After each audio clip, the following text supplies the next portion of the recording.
أن الله عز وجل إذا أنزل بلاء على الإنسان لا يعني أنه لا يحب العبد، ولكن الله عز وجل بينه وبين عباده عقد أن الدنيا ليست لك، إن أصبتك فبإذن الله عز وجل هو اختبار وابتلاء، وإن سلمك الله عز وجل في ذلك فاحمد الله سبحانه وتعالى. وإنما الكرامة عند الله جل وعلا هي سلامة الدين، أن يحفظ الله عز وجل لك دينك.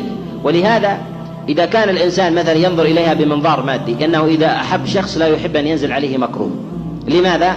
لأنك أنت وإياه المعادلة لديكم دنيا فقط، أما الله عز وجل فهو يملك الدنيا ويملك الآخرة، والله جل وعلا هو الذي أعد لعباده من أمر الآخرة ما اشترى بها أنفسهم وأموالهم بأن لهم الجنة. ولهذا يكون بين الإنسان وبين ربه عقد، وهذا العقد طرف فيه الله وطرف فيه العبد.